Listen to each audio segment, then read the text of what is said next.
मस्त है। तो आज हम इस लेक्चर में देखेंगे jurisdiction and power of the supreme court. Already हम लोग लास्ट लेक्चर में देख चुके हैं कि सुप्रीम कोर्ट कैसे स्टैब्लिश हुआ, कौन कौन सा आर्टिकल सुप्रीम कोर्ट से डील करता है, उसका कौन सा पावर है, अपॉइंटमेंट ऑफ द जज, रिमूवल ऑफ द जज, oath and affirmation of the जज। ये सारे चीज हमने लास्ट लेक्चर में कवर कर चुके हैं। यदि आपने नहीं देखा है तो आप जाकर वीडियो देख सकते हैं, प्लेलिस्ट में अवेलेबल है। तो आज चलिए हम देखते हैं jurisdiction and power of the supreme court. सबसे पहले हम ये देखेंगे क्या क्या जुरिडिक्शन है और क्या क्या पावर है सुप्रीम कोर्ट के पास। पहला जुरिडिक्शन है original jurisdiction, then right jurisdiction, then appellate jurisdiction, then advisory jurisdiction, a court of record and power of judicial review। अब सबसे फर्स्ट हम देखते हैं ओरिजिनल जुरिडिक्शन क्या है। Article 131 of Indian constitution deal with the original jurisdiction of supreme court. Supreme court का original jurisdiction है। ये किससे डील करता है? अगर मान लीजिए सेंटर और स्टेट का बीच में डिस्प्यूट हो जाता है या फिर स्टेट और स्टेट का बीच में डिस्प्यूट हो जाता है तो ये सारे मामले, ये सारे चीज़ों को कौन सुलझाएगा? Supreme court under original jurisdiction का तहत। ठीक है, अब यहाँ पर बताता है कि जो सुप्रीम कोर्ट के पास एक्सक्लूसिव ओरिजिनल जुरिडिक्शन है। एक्सक्लूसिव का मतलब है कि ये जो डिस्प्यूट है सेंटर और स्टेट का बीच में, ये डिस्प्यूट को हेयर करने का राइट और ये डिस्प्यूट का रिलेटेड जितने भी वर्डिक्ट और जुरिडिक्शन देने का राइट एक्सक्लूसिवली सुप्रीम कोर्ट के पास है। हाई कोर्ट नहीं दे सकता, ना ही लोअर कोर्ट दे सकता। तो इसीलिए एक्सक्लूसिव कहा गया। एक्सक्लूसिव ओरिजिनल का मतलब यह है कि सबसे फर्स्ट टू हियर, फर्स्ट है, ये सबसे पहले ये चीज सुनेगी। ठीक है, they lie directly and exclusive with the supreme court. Now next देखते हैं right jurisdiction of the supreme court. Right jurisdiction हमने ऑलरेडी फंडामेंटल राइट में देखा है कि कौन कौन सा राइट अवेलेबल है एक पर्सन को। तो अगर आपने नहीं देखा है फंडामेंटल का चैप्टर तो आप देख सकते हैं, प्ले लिस्ट में अवेलेबल है। तो चलिए अब हम देखते हैं कि राइट जुरिडिक्शन क्या है। अब यहाँ पर बताता है कि अगर मान लीजिए कोई भी इंडिविजुअल है, उनका फंडामेंटल राइट वायलेट हुआ है, उस पर्सन को ऐसा लगता है तो ये सुप्रीम कोर्ट में जा सकती है अंडर आर्टिकल 32 के तहत कि अपना फंडामेंटल राइट को इन्फोर्स करने के लिए। ठीक है, court issue rights in this regard. Now next देखते हैं अपीलेट जुरिडिक्शन।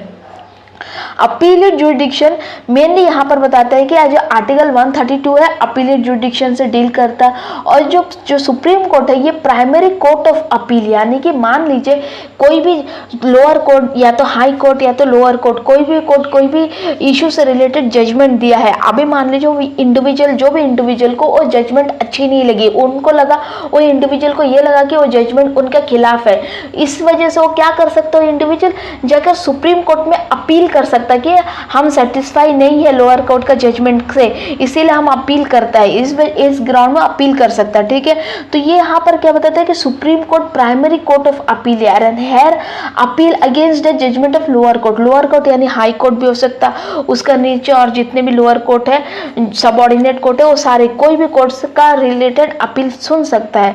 अब अपीलेट जुरिडिक्शन कितने तरह का है देख लेते हैं। Appellate jurisdiction of constitutional matter का एक अपीलेट जुरिडिक्शन है, अपीलेट इन सिविल मैटर है, अपीलेट इन क्रिमिनल मैटर है and appeal by special leave. अब नेक्स्ट देखते हैं advisory and court of record क्या है। Advisory jurisdiction article 143 of Indian constitution deal with advisory jurisdiction of supreme court.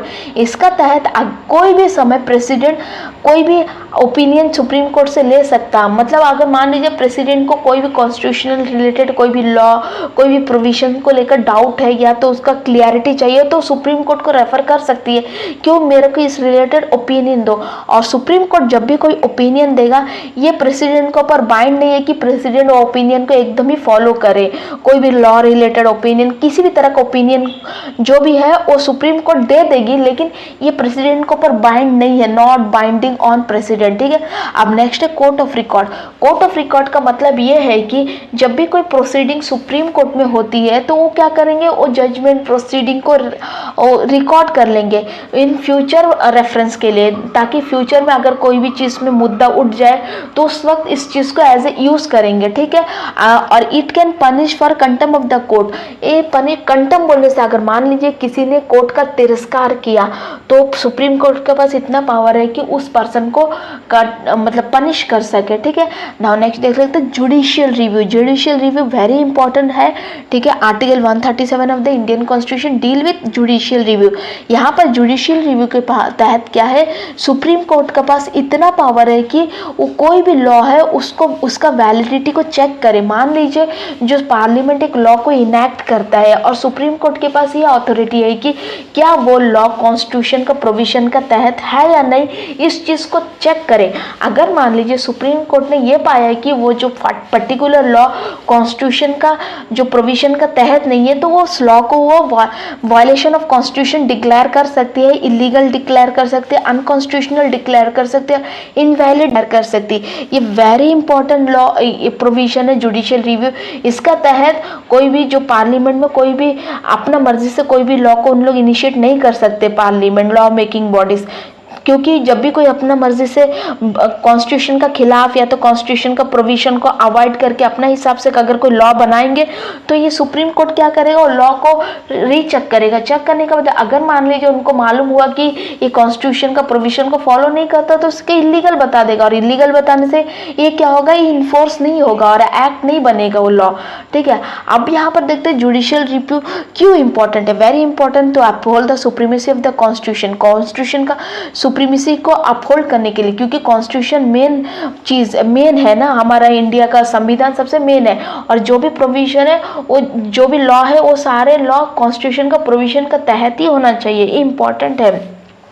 और next protection, तो protect the fundamental right of the citizen. फिर citizen का जो भी फंडामेंटल राइट है इसको प्रोटेक्ट करने के लिए जुडिशियल रिव्यू इंपॉर्टेंट है। आप बताते हैं कि सम ऑफ द जो फेमस केस है वो यूज करता है जुडिशियल रिव्यू को। क्या क्या है, गोलकनाथ केस है, बैंक नेशनलाइजेशन केस है, एक private purse abolition case, Kesavananda Bharati case है, मिनर्वा मिल केस। ये सारे केस में जुडिशियल रिव्यू जो पावर है इसका यूज किया गया सुप्रीम कोर्ट के द्वारा। आप देख लेते कुछ और पावर भी तो होगा इसके अलावा। अदर पावर के अंदर ये बताता है कि जो अंडर 141 का अंडर अगर मान लीजिए सुप्रीम कोर्ट कोई भी लॉ बनाता है तो ये सारे लॉ जो भी लॉ बनाएगा वो सारे कोर्ट होगा उसके ऊपर बाइंडिंग होगा, जो नीचे का जितने भी कोर्ट होगा, लोअर कोर्ट, हाई कोर्ट, सबके ऊपर ये लॉ बाइंड होगा। अब यहाँ पर बताते हैं कि article 144, under article 144 all the authorities civil judicial in the territory of India to act in aid of the supreme court. यहाँ पर बताता है कि जो आर्टिकल 144 का तहत जितने भी अथॉरिटीज है सिविल या जुडिक्शन, ये aid and advice supreme court का एड एंड एडवाइस का तहत ही चलेगी। अब पब्लिक इंटरेस्ट लिटिगेशन का तहत कोई भी पर्सन एक प्रोसीडिंग इनिशिएट कर सकता है। कोई भी मतलब जिस भी व्यक्ति का ऊपर बुरा हुआ है उसका लिए एक इनिशिएटिव इंस्टॉल कर सकता है, मतलब इनिशिएट कर सकता है। ठीक है, पब्लिक इंटरेस्ट लिटिगेशन। तो ये सारे other power of the supreme court है। तो यहाँ पर हमारा जो सुप्रीम कोर्ट का भी जितनी भी सुप्रीम कोर्ट से रिलेटेड प्रोविजन थे खत्म होती है। तो पहला लेक्चर में हमने फॉलो किया था क्या क्या था सुप्रीम कोर्ट का, सुप्रीम कोर्ट क्या है, कितना जुडिशियल मेंबर होता, उनका अपॉइंटमेंट कैसा होता, वो रिजाइन कैसा करते, उनका रिमूवल प्रोसीजर कैसा है, वो सारे। अब इस लेक्चर में हमने क्या क्या देखा कि इनका जुडिशियल पावर क्या है, जुडिक्शन क्या क्या जुडिक्शन है, अपीलेट जुडिक्शन, राइट जुडिक्शन, ओरिजिनल जुडिक्शन, सारे जुडिक्शन को देखा, other power of the supreme court. तो यहाँ फुल सुप्रीम कोर्ट का जितना भी है सारा प्रोविजन कंप्लीट होता है।